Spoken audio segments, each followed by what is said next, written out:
that's up to you people. I think that was mostly what I wanted to say, and Okay. I hope that was brief. Yeah, it was. Thank you, Marty. Sasan, you had your hand up? I did. I just had a question for Casey. She mentioned regarding the program, are they actually individuals who actually were affected by the program and avoided criminal justice system because of the walk and talk program? And is there a way you can reach out to them and kind of get their experience and get input from them?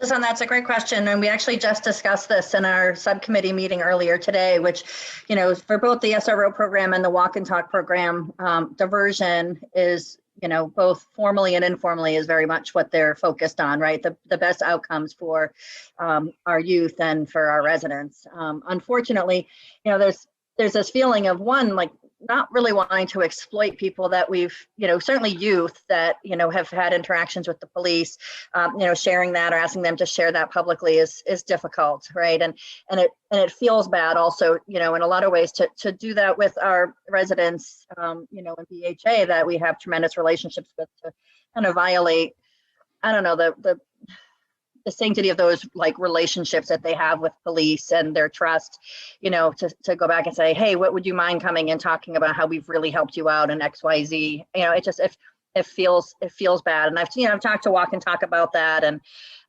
you know, Tim tried to address that by sending kind of a blanket text message, you know, to residents who did, you know, express a desire to speak, you know, to say, if you want to come to come to the hearing and let your voices be heard. And he ended up with, you know, an internal affairs review of his activity on that. And so that, you know, it's a difficult process. And we have had residents who have written letters that are in our documents, who have had experiences with our SROs, who have had experiences with our walk and talk. And those voices are really important. And many of them are also reflected in the survey. You know, I think we have heard from more than just a few about the positive experiences, you know, as well as the SROs, you know, letters, countless letters from school administration and staff that, you know, talked about the value of the program and how it is part of the school fabric. There seems to be, you know, a lot of voices out there, but, you know, like in all things, a lot of these folks also don't want to come on to a meeting and, you know, express, you know, that they were having a difficult time and what they, you know, worked with the police for, or they were in trouble, and how that got avoided. It's a delicate situation. Okay, so let's move on, and please, the main point of my introductory remarks, which sort of got lost, is please, if you have questions you think would be useful in a FAQ, please send them to Casey, so that we, particularly questions that relate to negative narratives. I mean, you know, we have to be able to answer the negative narratives that are out there. So, okay, let's move on. Minutes. We have 3 sets of minutes: March 24, March 29, April 28. You don't actually have 3 sets. There are 3 outstanding sets of minutes, one of which is in your OneDrive folder. I would say I am done with about 2.5. But I can plan to circulate what will end up being 4 sets of minutes via email. And if you folks want to either, I don't know if you're going to have one more meeting after this, or just send me your edits, and then we can do an electronic vote. That's up to you all. Yeah, okay, if we can do an electronic vote, that'd be great. But people should review the minutes and send their comments to Devin. I will plan to have those to you all by next Friday. Okay, good. Okay, so let's move on. Next item is remaining work of the committee. We're going to finish when we're finished, but I think we need to try to set up a schedule for getting our work done and finalized. That's fairly reasonable. So I'd like to, you know, talk about the various subcommittees' work from that standpoint. Starting out with Michael Zurab, the Accountability Committee. Where are we and where do we need to go? And when can we close your door? Yeah, I mean, not I know much. you have other things to do in your life. Not much has changed since last time. We have stopped meeting. We stopped meeting during the month of April, and we have sent. I sent you an email containing the draft of the complaints policy revised by us with change track and the exit interview. And we also put that in the PCAC transition file. So, I mean, we are not actively meeting or working at this point. I think we consider, correct me, anyone on the subcommittee may correct me, but I believe we consider our work as a subcommittee concluded. Okay. I would like to add something. One of the things that came out of our committee was the civilian feedback form for the police, which is we've put into effect, and we specified that as a pilot that we would have a report on the responses once a month for the select board. And about a month has passed. Not that many people know about the program yet, but about a month has passed. And Caitlin actually sent me a kind of a preliminary kind of a draft report. And I would like to talk about what form should the report actually take. We're kind of experimenting with it, and when would the select board like to see it? That's pretty much it. Yeah. Eventually the PCAC should see it, but we haven't got a PCAC yet. Yeah.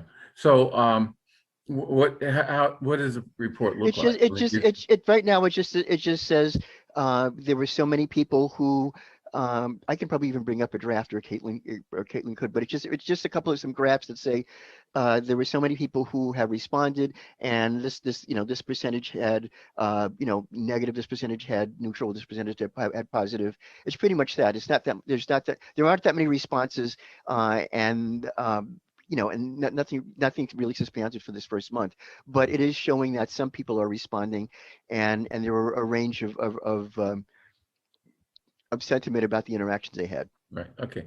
Are there any narratives that could be included in the report? I didn't. That's a good. I would have to ask Caitlin. Caitlin is on. Let me ask Caitlin that, because I didn't. Do you have any thoughts about narratives in the report, Caitlin? Yeah. So right now, 11 people have filled out the survey. Probably 3 or 4 of them have actually, typed out the scenario that happened. So those can absolutely be included. I really have been sending Ron kind of like the graphs and the numbers just to see what. I wasn't sure how detailed the report from the office had to be. Yeah. So I'm happy to include everything, or I'm happy to make it more concise. It's really whatever everybody wants. What would be most useful for the select board, in my opinion, is first of all the statistics that you mentioned, and secondly, just cut and paste the comments that people make. And it doesn't have to be edited or anything. Just cut and paste. And that's I think that's very helpful for the select board. Could you also circulate that to the committee, or send it to Devin to circulate to the committee, just for our information, so that we can see the concrete results of our work? Yeah, sure. Don't really have to cut it out. If you with this report, facilities of SurveyMonkey allow you to put in both the graphs, the tables, and the open-ended comments, all kind of packaged right up and within SurveyMonkey. If Caitlin wants to do it that way, just mentioning that. And by the way, are there any comments that we would want to redact? I guess that's I guess that's probably what Casey was going to say. Yeah. So, I mean, I guess people will have to tell me how so not only 2 people, this is off the top of my head, I don't have it up in front of me, I'm feeding my daughter, but 2 people actually identified the officer, but by saying, their name was this or that. So I'm not even sure if you'd be able to identify who the officer was. And only 2 people, different 2 people put their own contact information. Yeah, but I guess my concern is, the select board, has a right to see the raw information, but this is probably also going to become a public document. So we want to make sure that, we redact stuff that shouldn't be out in the public. So another question is from the reporting. The office is supposed to be sending an updated, a report every month. So I guess just figuring, I want to make it so that basically I can just update the numbers every month and send it and not have to like redo the whole thing every month.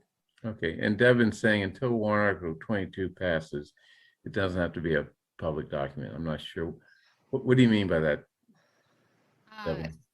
Until warrant article 22 passes, it does not need to be a public document. So we can share documents with boards and commissions that don't need to be posted on our website. There's no, necessity for that. It's, if a member of the public requested it, we would need to share it with them. But, it's not a necessity at this point, at this time. Casey, you had something to say? Yeah, I mean, I still just feel strongly, as I did previously, that, officers who both, for good and bad feedback that comes, this is true, that should be redacted without any due process. If someone writes in some, awful review of a police officer and makes really terrible statements about them, that becomes public record. That's significantly problematic, particularly in the age of, new post certification requirements. Those officers, and Michael Keaveney can correct me if I'm wrong, are entitled to some type of due process before that just comes along. No, it's not even due process. It's just common decency. So maybe there's a lot more thinking about this that needs to be done. But based on this discussion, I'd say that the statistics and an indication of how many bad comments there were and how many positive comments there were, or negative and positive comments, is probably what we should start off with. Who maintains the raw data though? Who has access to the raw data? It's on the town website, Yeah. and so. The Office of Diversity, Inclusion, and Community Relations is the town staff entity that has access to the raw data. I was under the impression that the police department was also tracking this and going to be writing up a monthly report. Yeah, I think both you and I were designated for that. I don't have the credentials yet to access that. I have seen a couple of the reviews that have come in just because they've been forwarded to me because they were believed to be members of my staff that were receiving some good reviews, but I don't yet have the access to that. So Caitlin, I'll circle in with you and Ben Vivante tomorrow about getting the proper access to that. But the raw data, will sit primarily, with the Office of Diversity, Inclusion, and Community Relations, and once a month I'll look at it, to do any further analysis that we need to for our department. Okay, and let's come up, and we have a policy already in place that covers some of this stuff, but not all. So let's think of what type of policy we need to, or amendment to the policy we need to do to address this issue of sort of sensitive information.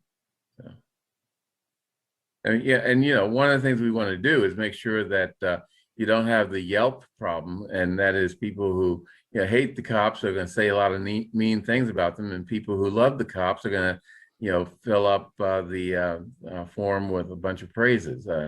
Neither of which is useful. Okay, so let's move on. The accountability subcommittee also has the PCAC, and we have a few applicants for the PCAC. A couple really good people. I wanted on that. Felt that for a variety of reasons they couldn't do it, including fear that this would become too political, and of course people have bandwidth issues because we're all busy. But Devin is going to. Matter of fact, Devin, why don't you tell us what you're doing in terms of getting out information or soliciting people to apply to the PCAC? Sure. So something that I have been trying to reestablish in my role is more robust advertisement campaign for all boards and commissions that have vacancies. So I'll be putting an advertisement in the tab this Friday that will highlight boards and commissions with vacancies, in particular, newly formed committees that will also include, the PCAC, the CPA committee, things of that nature. Additionally, we'll run a 4 to 6 week social media campaign, which will include the list of boards and commissions with vacancies, as well as, doing kind of specific shout outs. But something I've been talking a lot to town staff and boards and commissions chairs in general is really these communications will only go so far. A lot of this is, talking to your friends and your neighbors and saying, I think you'd be a good person to step up in this leadership role. The town is looking for someone like you to serve. So I recommend, and I've been sort of sharing that narrative with other town leaders, just really saying that a ground campaign will be helpful to fill some of these vacancies, in addition to the advertisements that we're putting out in the paper and on social media and on our website. Okay, anything else on that? Casey? Sorry, quick question. Are there requirements or exclusions for people applying for the PCAC? Is it, for some reason, I know there was discussion about whether or not people on this commission or the task force would be eligible to apply. Is that all spelled out in the material, Devin, that's gone out? Well, it's in the charge. Members of the committee can apply. There was a exclusion for members of the police department and something else, family members, I think. Do you recall, Michael? Rob? Yeah, it's immediate family members, specifically of Brookline Police Department employees, are excluded from applying. Yeah. Except for the non-voting members who are obviously part by definition. Yeah. Good. Okay. Okay. Let's. I'm sorry, Marty. Yeah, I've been trying electronically, so the old-fashioned. By the way, Marty, you have a bright light right up behind you, and when the yellow hand is raised, the bright light overshadows it. So it's not my fault. Well, that's all right. I'm used to being overshadowed in life, so I may as well do it on Zoom.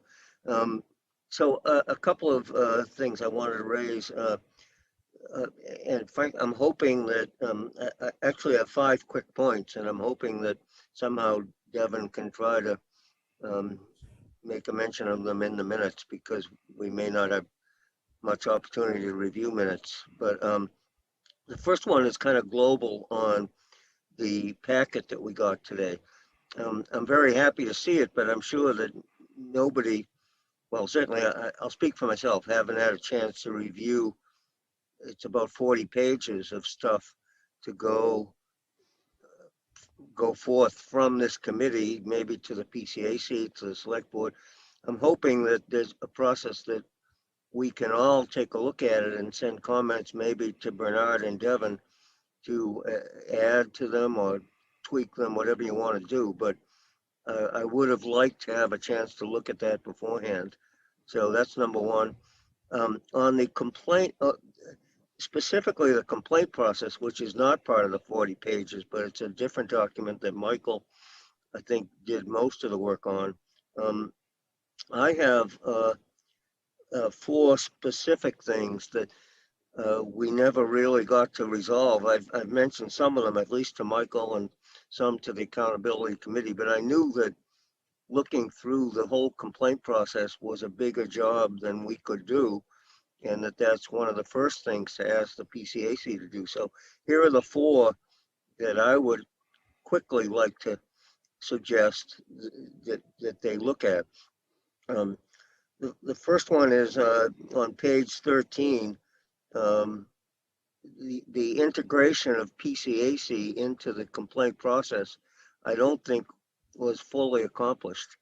It makes reference to them getting the report from Internal Affairs and I think one very brief option for them, but it doesn't fully integrate everything they can do at that point in time. So that's number one. Number two is we talked a little bit here and there, but we never resolved it. Who are the parties in an appeal hearing?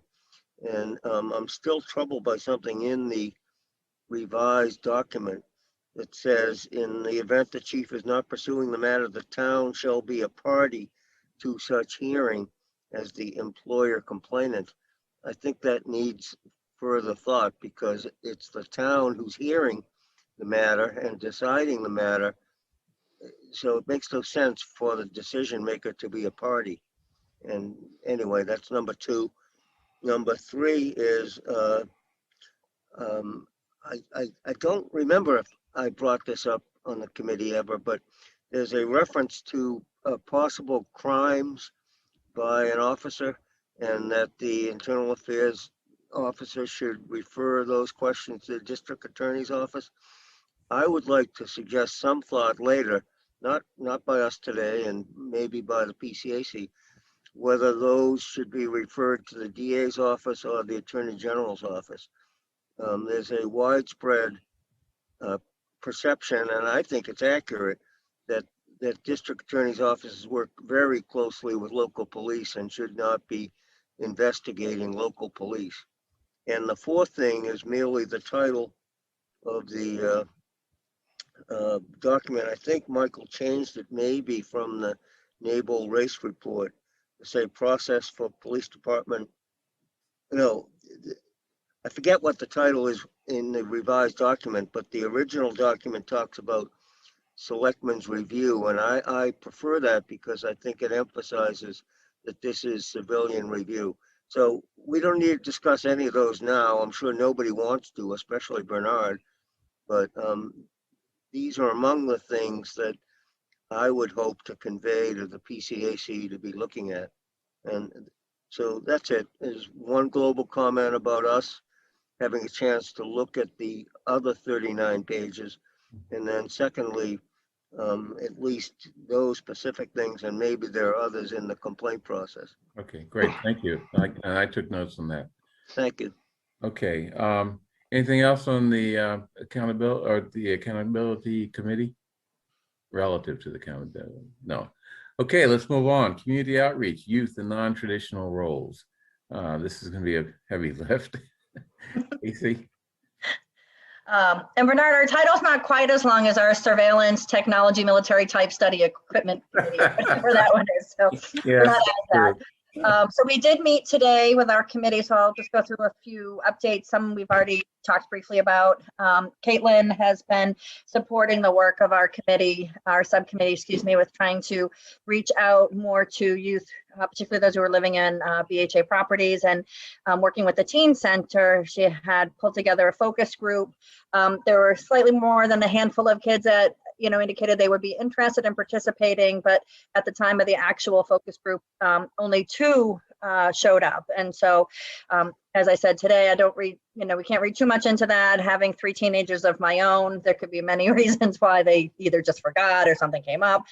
It could also speak to, police, their views of police, and maybe, concerns around, speaking in a group. And so those, I don't mean to diminish any of those feelings that might have been there as well, but it's hard to say with such a low number why maybe they didn't turn out. And then in terms of the 2 that did, one expressed very positive views of the Walk and Talk program, and the youth who was speaking second, and again, this could be small group settings, feeling uncomfortable to, have, disagreement on this, seemed to indicate pretty negative views of police. I don't think there was specific mention of Brookline's Walk and Talk, but just very negative. It seemed to be a negative view of police, and chose not to participate. And so there's some ongoing discussions that Caitlin's having with the teen center on ways to engage.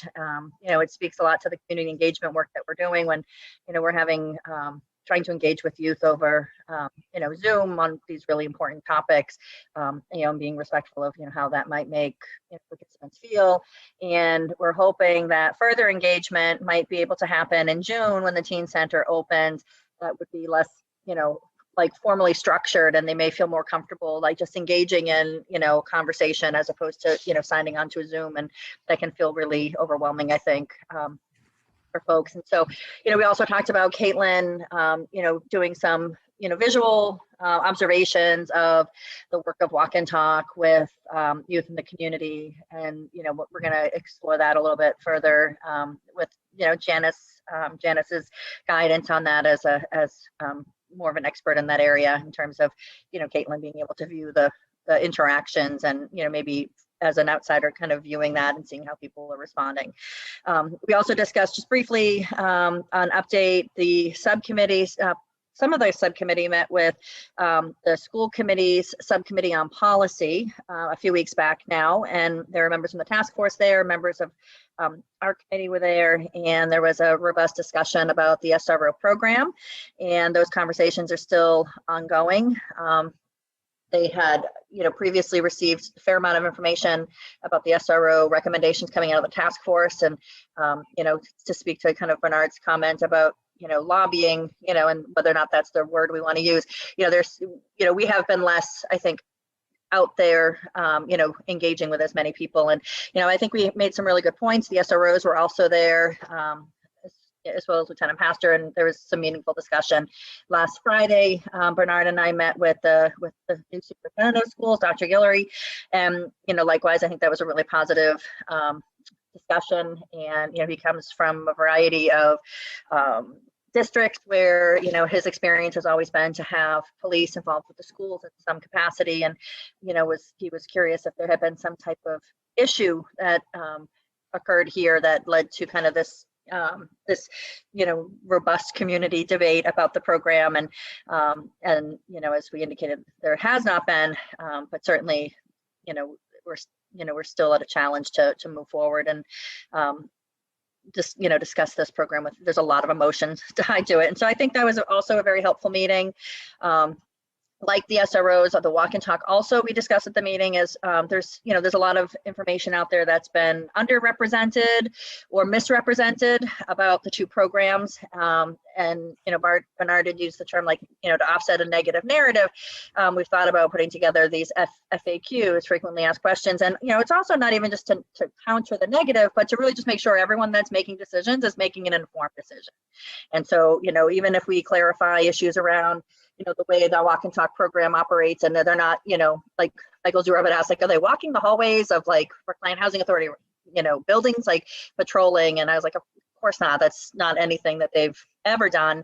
You know, they do, you know, visit kids in the playground, and they respond to families and calls, but they're, you know, certainly not patrolling the hallways. And, you know, some of that information, it's just important, I think, for anyone that's, you know, going to be involved in making these decisions to make sure that they have they're basing their decisions on the correct information. And so we'll work on clarifying some of that, you know, and those are the roles around the SROs and Walk and Talk.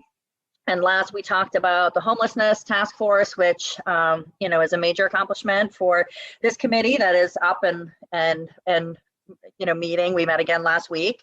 So our work is still, you know, kind of at the beginning stages of trying to figure out what fits with what department and how everyone can support. And, you know, right now, Officer Joe Amendola is still the primary liaison to the homeless in Brookline, continuing to just do amazing work at what he's doing with these folks. We're seeing more and more individuals coming into Brookline, and he's been supporting them and working with the Department of Public Works. We've also been very responsive. You know, in the current way that system is working, you know, often a health and sanitation complaint will go to the health department. The health department will forward that to myself and Joe. Joe will respond, and if he needs support from the Department of Public Works, you know, in terms of moving trash or an encampment, they'll come out and do that. And they'll only do that if they have you know, police on site, just because they don't want to end up in an altercation with someone about, you know, what they're doing. And so, you know, we still have to work kind of through how that will look.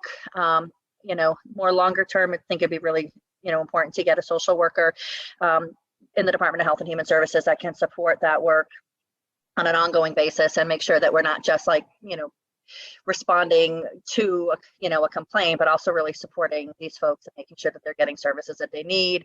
And so, in the meantime, our homelessness task force is kind of working out those details to see where everybody can contribute and fit in. We're hoping to do, some community education, both around the work of the task force. So we'll know that this effort is underway, but also some, what resources are available, what, kind of what they can do if they're concerned about a homeless person, what they can do if they're concerned about a health or sanitation issue related to a homeless encampment, and just try to get that information out to the community. And so that's kind of the work that we're doing on that front.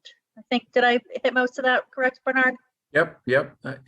One thing I'd like to add, following up on your discussion of the homelessness task force and the need for social work services, I'd like the subcommittee to begin working on a memorandum to Mel Kleckner, urging him to, well, first of all, at last night's meeting, a memorandum that he prepared, proposal to study social service needs and capacity, was discussed by the select board. And that was his attempt to sort of deal with the proposals of the task force and the reform committee with respect to social services resources.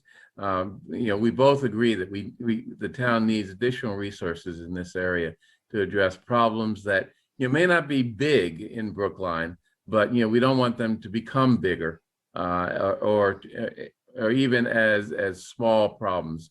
For the people involved, they are significant, and we need to address them. So what I'm going to ask the subcommittee to do is to sort of prepare a memo to Mel outlining the, I think, 3 primary social service resources that we have asked for, and that is the social worker in the Department of Health and Human Services, the social worker in the police department to assist with Annabelle Lane, or assist Annabelle Lane, and thirdly, the staff person for the PCAC that would be in the diversity office and would serve the PCAC, plus all the other things that the diversity office has been saddled with over the years. Mel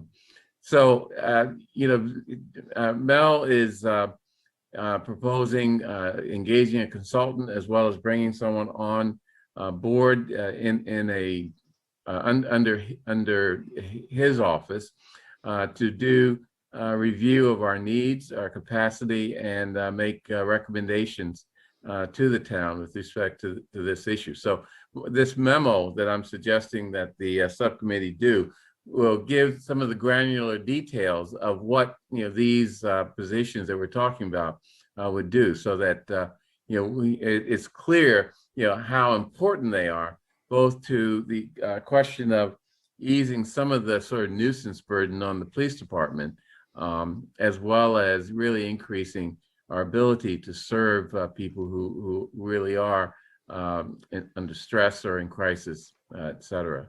So, that I'm asking the subcommittee to work on that, and of course I'll help with that. I'd like to also mention a couple things. The Teen Center survey, is there a suggestion that this will be put into a report or an update of your subcommittee's report? What is the outcome of this? I mean, I can certainly add to our subcommittee's report just a follow-up that we had attempted to conduct a focus group. Okay. And for, a variety of reasons that did not materialize into, providing any substantive feedback for the program, and that work will continue through Caitlin and her office. So I just want to urge, actually tell people in this committee, because I think, raise this at the subcommittee meeting. The fact that we didn't get a huge response is not a failure or anything, but it reflects the difficulty of doing this type of research, and it reflects the fact that unless you're really honest and transparent about the difficulties of getting teams to sort of open up on issues like policing, then it's easy to sort of misrepresent the voices that are out there. as well as easy to, think that, it's just one set of voices is relevant and others aren't relevant or others aren't paid attention to. For example, whenever a police goes to a scene, a crime scene, there's one person that doesn't want the police there and another person that wants them there. And if we don't recognize that is true of all interactions with police, we're really not giving a true picture of what role they have and their importance. I'd also like to just mention that the FAQs that we're working on, in a certain sense, this is going to be similar to the fact sheets that we put together earlier. And you should recall that many people attack those fact sheets as being just PR jobs by the police department. Can't win. But in terms of identifying questions to be answered in the fact sheets, people should bear that in mind and really come up with questions that have been in the narrative out there in the community and are really honest concerns that people have that we need to answer. And we need to just answer it in a way that can't be misinterpreted or distorted. So. Okay, Marty, I see your hand. I'll be brief. I just want to clarify that I think there are only 3 of us here that are town meeting members, including Bernard. And the warrant, counting you, Casey. I think. Oh no, Michael is now. Michael. Welcome, Michael. Oh, Sasan. All right. Anyway, put that aside. The point is that there will be a debate at town meeting on what Bernard was talking about. The proposal that came from the task force is somewhere, I forget, it was over $100,000 to hire somebody, basically a department head without a department. Yeah, 400,000. Sorry? 400,000. All right, well, what's a few $100,000 here and there? All right. But the point was to hire an employee. It's not really clear to me if it's supposed to be for short term or long term, and to help essentially be a consultant on doing the social services that they have proposed and that I think most of us would support. And it's Mel Kleckner has responded with a memorandum suggesting that would be better to just have a consultant doing that. So that's going to be decided by town meeting. And I personally favor the latter suggestion because for a lot of reasons we don't have to go into. The second thing, there is a proposal by, I think it's Deborah Brown and maybe Arthur Conquest to take, and that first one would propose coming out of the reserve fund, which is something we don't have to discuss what that means right now. But the second proposal also attempts to change the budget to come out of the reserve fund to basically take $765,000 to spend a lot of it on well-intentioned social service needs, including a lot for the housing authority, and $140,000 to help get internet access for various locations that for people that don't have it. So those will be debated at town meeting.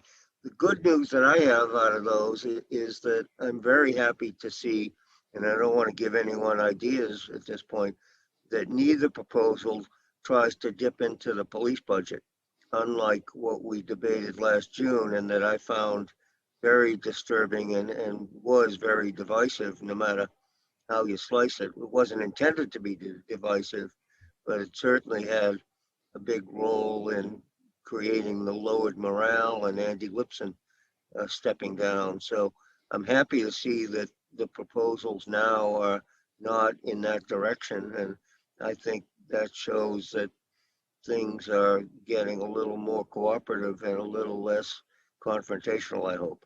So those will be debated they will be debated next week during the budget process. All right. Okay. Okay, let's move on. Civil rights, militarization, and mass events. Is there anything left to do, Paul?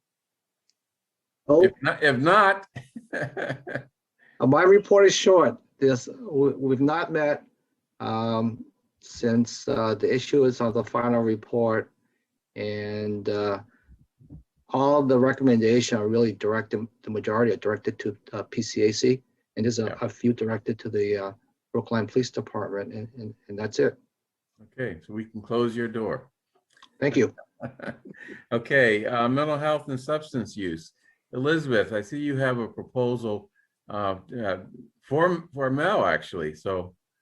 I'm still working on that, but that's the last thing that I think we need to do is the memo to Mel regarding the working group for a public-private partnership in Brookline to expand access to mental health and substance abuse services.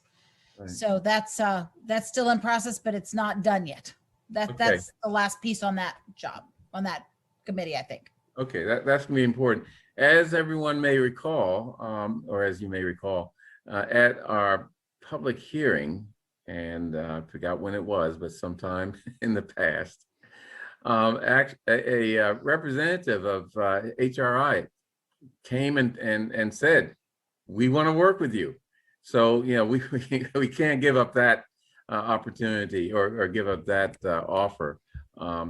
And I think, you know, there's also a possibility of working with other mental health institutions in Brookline.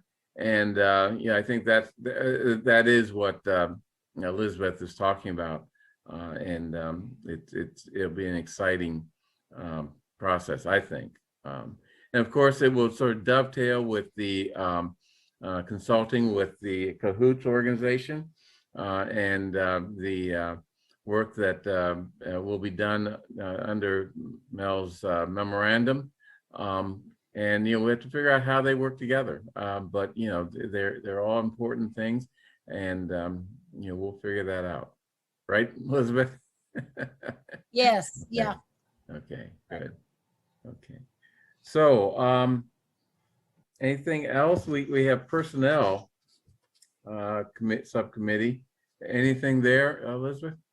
Two things. One, I sent you, you may not have seen it, was a language for a motion to get on the select board agenda around human resources doing the community comparisons as recommended around base pay, pensionable benefits, base pay, and educational incentives, but with comparable communities. Did you, you might not have seen that email, but I saw it. Yeah, we just need to get that on an agenda coming up.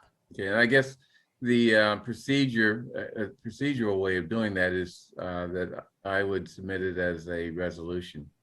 I think that's how it will work. Is that correct? Can anyone correct me, Mel, or? Sorry, Elizabeth, do you mind just saying that again? I'll read it. Yes.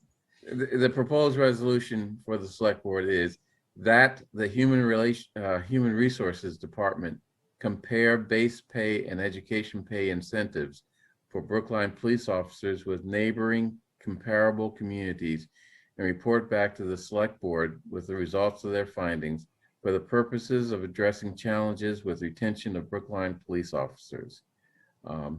So that's, I think we need to work on the language, but you know, that's basically it. Right. That's the piece of follow-up around retention issues that came out both from the personnel committee subcommittee's work and also that we data supported from the Brookline Police Survey. So the retention issues were really significant. And But I'm asked what paragraph you're talking about on that recommendation sheet. It is a recommendation both in the personnel subcommittee. I don't know which one, Marty, I'd have to find that for you. And it's also a recommendation coming out of the Brookline Survey report. Okay, all right. Well, I'm looking. You see it on there? I'm looking at that full page, single space right now, and just trying to find it. Anyway, in that's there, okay. Marty. I'll find it later. But I'm glad I endorse what you're doing. Yeah. So yeah, and it basically is just at this point just a study. Let's find out what the facts are. Right. And, Just, and trying to get that information. and then it's up to the select board to see what the heck to do about that. Yes. Okay.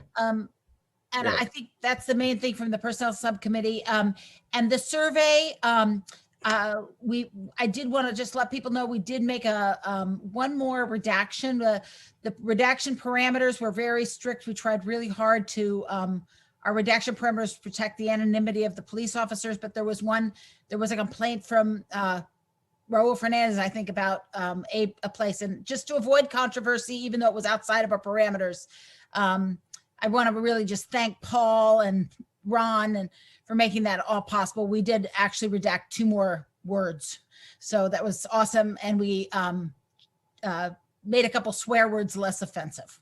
So there were just a couple more redactions that were done in that report, but we tried very hard to stick to the existing report, and nothing in the report was false or defamatory. So there was nothing like that, but we just were trying to make it a little more palatable to people.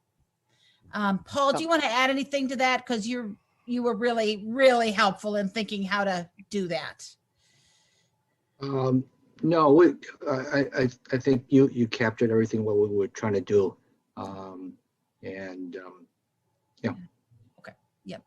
So where do we go next with this survey? I mean, is it just out there to be used as a resource by the primary recommendation is that the PCAC take that survey and read it carefully and there's so many recommendations for improvements and policy changes that come from the personnel themselves, that I think that the most important thing is that the PCAC, as they do their work, really take to heart all of that information. And then the retention, the question about the comparing the salaries is also part of that, the result of that survey. I don't know, does anybody else want to add anything else to that? As far as the survey goes, Thanks, Michael. I briefly talked to Casey about this a few months ago, but I do think that there's a really interesting opportunity to revisit some of the bylaws that town meeting has assigned to the police department. I think the survey has really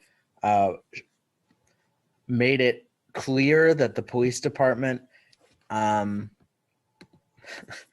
that they have a lot of responsibilities that they didn't ask for and aren't thrilled by. And so I mean, this is very preliminary, but I'd really be interested, and perhaps maybe the PCAC could actually lead this, is some bylaw amendment in the fall town meeting, reassigning enforcement obligations for certain town bylaws, or at least studying that issue further. I think that is one area. What I like the most about this, there's a lot, maybe there are a lot of cases for this, but what I like the most about this is I feel like it's actually a place of agreement between rank and file police officers and a lot of the folks trying to reimagine policing. And I think to the extent that we have consensus in our community, we should act on it. And so I would really like to visit that. And I think the survey really brought that home for me. Okay, Michael, you're now on town meeting, so you can do that. Okay. Yeah, but I'm as far as the survey goes, and I don't want to do it by myself. Oh no, I mean you need to organize a few people to work with you. Yeah. I'm just saying that's as far as where the survey, what comes out of the survey, I think that is something, that is an effort that is inspired by the survey, basically. Great. Michael, I would work with you on that. Great. I would as well. I can help identify. Yeah, I calls think we probably have no idea that we go on. yeah, no heat complaints was the one where that was in the survey where I was just like, are you like, that's just astonishing to me. But anyway, yeah, Casey, I would love to follow up some more on this. And I have a follow-up to what Elizabeth said too, if I could just. I see you, Marty. Yeah, go ahead. Marty. No, go ahead. Go on. I just don't think he watches the electronic. No, I do. Now that you turned off that bright light. Sorry. So the other value of the survey that we did is really internal. I think it should really guide the management within the department itself to be more sensitive and aware of the concerns of the up and coming officers that we have in the department. I think there was a lot of really good, thoughtful responses in that survey. So I don't see it as just being an outside information. I think internally, this is really important information, and I think that also came out in the survey, that they want to feel that they have a voice in the job that they do. So. Okay, Marty? First of all, I have a comment on the merits, but I learned long ago when I became a reluctant public speaker never to ask people to raise hands. But how many of you saw the tab story highlighting the survey? Yeah, I saw it. All right, well, I'm going to send it to everybody, although I don't have it was the lead story in last week's Thursday paper. And I was very happy to see that, because the survey, I think, is really, really helpful. And I personally, I think many of you are very distressed about the morale issue. So I'll send that article to everybody. But the comment I want to make gets back to what Michael said. I'm not sure, and I ought to know this without, but I didn't bother looking since Michael talked. I'm not sure that these particular bylaws say anything about who enforces them. In fact, I think most of them don't. There may be one or two specialized ones where it talks about enforcement. So it seems to me that the bigger issue here than bylaws is police priorities and police discretion, and that can be done by policy changes. For instance, things like tickets for not shoveling your sidewalk, which was a bylaw that I wrote. It's enforced by both police and DPW. That's a policy choice that the board made over the years. And the problem is that we've got police out there 24/7. So, there are policies that could change that. I think you're right, Marty, but I think it is in the bylaw as well. It basically says. Not in every bylaw. Yeah, well, I think there's a catch-all that says. Right.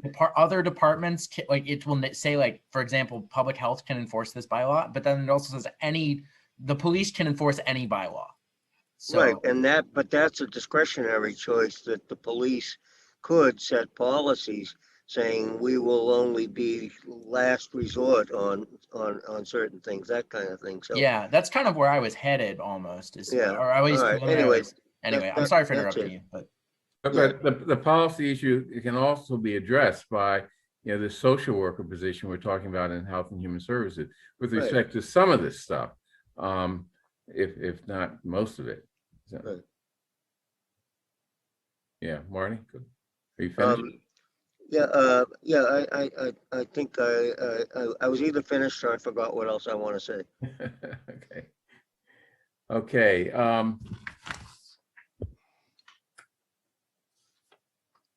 Did we talk about mental health and substance abuse? We did. Yeah, the last piece of work there is that memo to Mel, which I am working on. Okay. And I'll get input from committee members as we need it. I'm not sure what we need yet. That's what we're working on. Okay. So next item on the agenda is discussion of concluding the work of the Committee on Policing Reforms and its subcommittees. Like I said before, we will finish when we're finished. But we need to try to push or try to develop a general schedule for when that will be. And I think that as I see it, the only things left for us to do, and the sort of scope of our continuing work is the accountability subcommittee's work that is establishing the PCAC, the policies to be developed with respect to redactions from the feedback form. The community outreach subcommittee still has some work to do to sort of summarize our attempts to get information from youth at the teen center. And as I said, I think we need to just use that as an opportunity to describe the difficulties of any type of survey work, where you don't have the type of huge response we had in our policing survey. And you know, the community outreach subcommittee is also going to do the memo to Mel to sort of urge the two consultants that will be engaged to see these the 3 items that we've identified as priority items, and you know, to also go into detail, granular detail as to why that's why they're important. Personnel is finished. You may go home, Paul. I'm sorry, not personnel. Civil rights, militarization, and mass events. It's finished. You can go home, although I have other things for you to do. Personnel, you know, we need to put the proposed study of compensation before the select board, and I think, and I guess I asked Devin this. That can be in the form of me making a motion, you know, or putting on the agenda a motion for me. Is that correct? Yeah, so you'll send the request to the chair and they will. Oh, that's right. I'm not chair anymore. They will assess if and when it goes on the agenda. Okay. Oh, I'm so happy. Free at last. Okay, let's get serious now. Okay, civil rights, militarization, and mass events. Well, I just said that is over. So you may go home, Paul. Personnel, mental health, and substance abuse. We still have, you know, a memorandum sort of laying out the proposal for, you know, post-crisis services and ongoing services for people in crisis. So I think that's sort of a summary of the continuation of this committee's work. And, you know, hopefully soon those things will be completed and we can all go home. Declare victory and go home. Anything? Right. Bernard, this Yes. is Evan. Just to be sure I captured that. The community outreach subcommittee work with the youth engagement, the FAQs, the personnel resolution, The resolution, right? the mental health memo, Yeah. and then the final pieces of the accountability recommendations to the PCAC. That's as they were described by Marty earlier in the meeting Right. around the complaints process. Okay, Yeah. great. And then the only other point I just wanted to make to Marty's larger global point about the packet and something for town meeting members to consider as warrant article 22 approaches is, you know, it will be difficult for staff to, you know, enforce when they're getting documents for meetings such as this, you know, just 24 hours in advance. So, you know, Marty brings up a great point, you know, who had a lot of time to review these documents as I created the folder just a couple days ago and then, you know, emailed out the materials only 5 hours in advance of this meeting. So that's just something that I want to share with this group as a general reminder, you know, that could have a disparate impact on staff and is something that, you know, people should just be flexible in their thinking about, especially as it relates to publishing it within the 48 hours prior to a meeting. So that's just something I wanted to share. And I'm always interested in accepting feedback, especially from a really committed group like this one, on how we can streamline our boards and commissions meetings, make sure that people have all the information they need. We've this OneDrive experiment has I think been working pretty well, but I would love feedback. You know, we want to make sure that this process, you guys are volunteering your time and putting a lot of effort into this work, and so we want to be sure that we're supporting you in the best and most efficient way possible. So please feel free to send me any thoughts you have around that. And just want to, I know, you know, we might have one more meeting of this group, it sounds like, but I just want to thank everyone for their time. Okay. Yeah, I think thank you, Devin, and thank you for your time and your expertise, your willingness and ability to acquire expertise real quickly, so that we could, I mean, not just this committee, but the town could continue operating during the crisis. So I think we do need one more meeting. And after that, we can have a big party. Hopefully, the pandemic will have subsided to the point where we could, at least at 6 feet distance, drink and have fun. Marty, you had a question or comment? Three very, very quick points.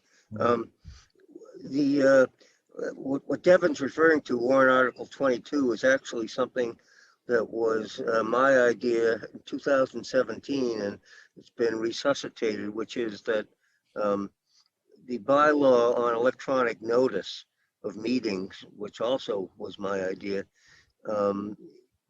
needs to be supplemented by making agenda packets available to the public better. So this is an attempt to do that. And I recognize, Devin, how difficult that is. And that's one reason we gave it a few years to see what could happen. And we're bringing it up again now. And I know it's not a simple thing. Number two is, Bernard, when you talk about either June 15th or especially the personnel issues, which I include as morale issues, would there be public hearings at all? Because that was one of the priorities of the 1987 report, which is public hearings on police policy issues. So you can call that a rhetorical question. And No, the third, I think the June 15 meeting definitely should be a public hearing, and I'm sure Heather's going to. I think the one on the survey should be as well. And the third thing is just a suggestion that I would encourage members of this committee to apply for the PCAC. And if you're worried about me applying and taking up too much time, that's not going to happen. Either one. So I hope people here will consider it.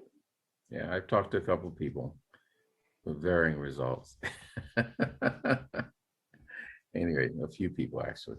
So, okay, any other questions?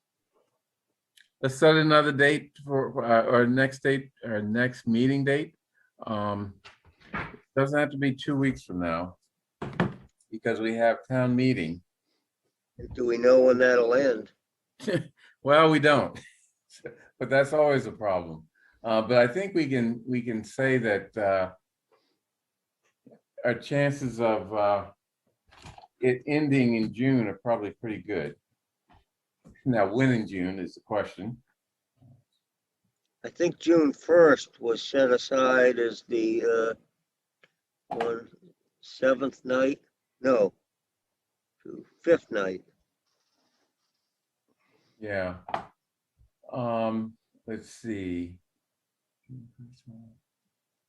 I think the 9th is probably safe. The 9th? Okay. You want to meet on the 9th? That's a month away. Or it doesn't have to be a Wednesday either. You could meet on a Monday. What do people want to do? And this should be the final meeting where we wrap everything up and know where things are going.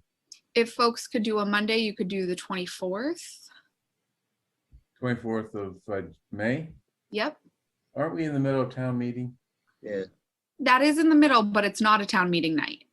Yeah, I'd rather wait for town meeting to be over, frankly. Okay, then I would recommend the 9th. Okay. Anyone have a problem with 9th? Hearing none, we will meet June 9th for our next meeting. Next and hopefully final meeting. Oh, can I actually object to June 9th? Oh, I mean, okay. if it's impossible, June 7th. June 7th is fine. Just not June 9th. June 7th would be fine with me. Okay, that's June 7th. Okay with everyone? Do you have another doctoral activity that the committee should try and join? No, I'm yes, I'm going to Vermont. Oh, okay. That's what I'm doing. No, we don't want to join you on that. That's fun. All right, so I actually have an oral surgery scheduled that day, so I may be pretty out of it on June 7th. Oh, okay. What is there another? How about Thursday's not gonna work either. How about the 10th? Well, I'm still in Vermont. Mike's gonna be away. Yeah. Oh, still. It's okay. I mean, I'll figure you it can probably out. end it without me. I don't necessarily have to be there. You could also do the 16th if you wanted to. No, that gets bad. I expect to be out of town on vacation that week. If I can't make it the 9th, that's fine. I mean, let's just do the 9th. I'm sorry for objecting. That's okay. Michael, don't they have internet in Vermont? Yeah, we might be traveling, I think, is the Oh. problem. I might be on my phone in a car, but you know. Okay. So what are we doing? We're dumping Ron, or we're dumping Michael? The 9th, if there's any way to do it, that makes it before the 15th, which I think it's important for us to meet before the 15th. Right. Yeah. Okay, June 9th. Let's do the 9th. Yeah. Okay. Sorry, Michael. It's okay. Don't worry. Hey, All Michael. over. Yeah. I'd like to, can we talk after this meeting? You and I? Yeah. Oh, yeah, I sure. just want to ask you a question. Yeah, that's fine. Okay, great. Okay, I don't see anything else to talk about unless someone else has something. Casey, are you about to say something? Oh, okay. Okay, so that's the end of the meeting. Thank you, everyone. Appreciate it. Thank you. Bye now. Good night. Right.